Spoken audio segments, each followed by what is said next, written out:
'Tis a custom with Prospero. A bird of my tongue is better than a beast of yours. The evil that men do lives after them.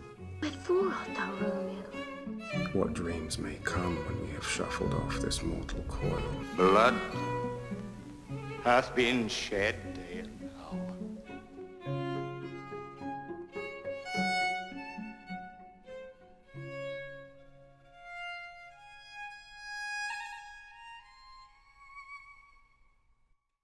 Hey everybody, Tony here, and welcome to Brush Up Your Shakespeare, the Year in Review. That's right, we've been doing this for over a year now, I don't know, almost 20 episodes. And why are we doing it? Well, Shakespeare ain't medicine, and it isn't good for you, but we think, and we're biased, it can be pretty freaking great.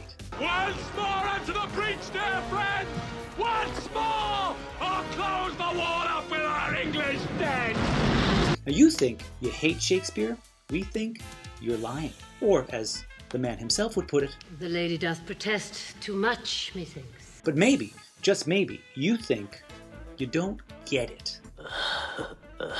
Now if that's so, there are probably 3 reasons that you don't get it. Reason number 1, you had a really stinky high school Shakespeare teacher. Aloha. My name is Mr. Hand. Reason number 2, you were taught, or thought you were taught, that it's in Old English. It is not in Old English. This is Old English.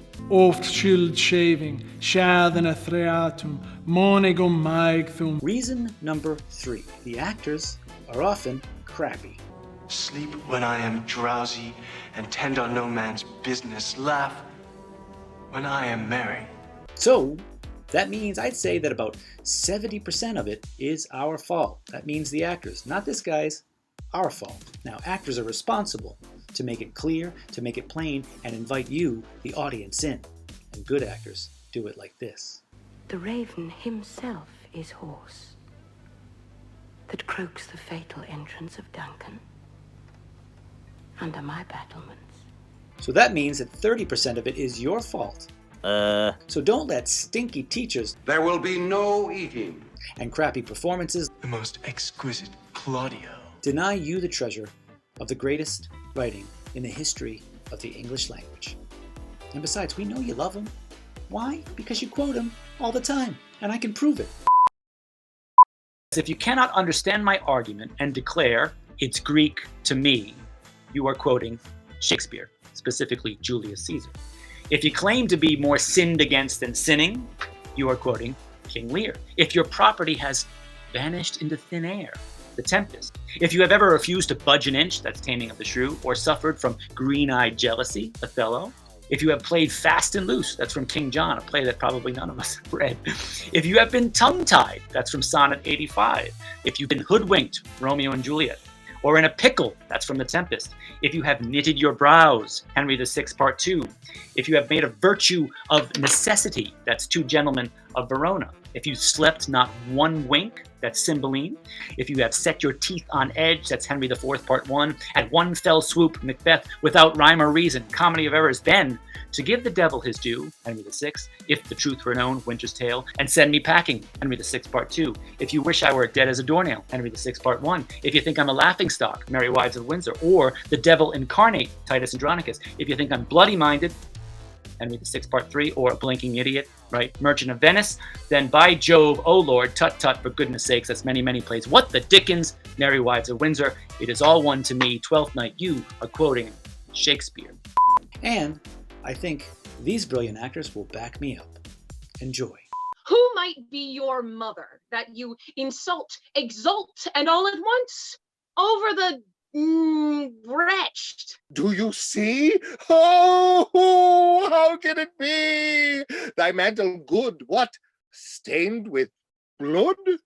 I would, while it was smiling in my face, have plucked my nipple from his boneless gums and dashed the brains out, had I so sworn as you have done to this. In peace, there's nothing so becomes a man as modest stillness and humility. But when the blast of war blows in our ears, then imitate the action of the tiger. I've taken too little care of this. Take physic, pomp, Expose thyself to feel what wretches feel, that thou may shake the superflux to them and show the heavens more just. But long it could not be, till that her garments, heavy with their drink, pulled the poor wretch from her melodious lay to muddy death. Yikes. Until by vision or by speech I hear immortal Jove say, cease, my Tamburlaine, I will persist a terror to the world. Write loyal cantons of contemned love and sing them loud, even in the dead of night. Hallo your name to the reverberate hills and make the babbling gossip of the air cry out, Olivia! O Lord, methought, what pain it was to drown, what dreadful noise of waters in my ears, what sights of ugly death within mine eyes. By love, that first did prompt me to inquire. He lent me counsel, and I lent him eyes. I am no pilot, yet wert thou as far as that vast shore washed with the farthest sea, I should adventure for such merchandise. So go to our website, www.gamtheater.org, where you can find links, check out all of the back episodes of Brush Up Your Shakespeare, and we still got one more new one to come. That'll be on Friday, 7:30 p.m. with our good friend Steve Mailer, the artistic director of Boston's Commonwealth Shakespeare Company. We'll see you then.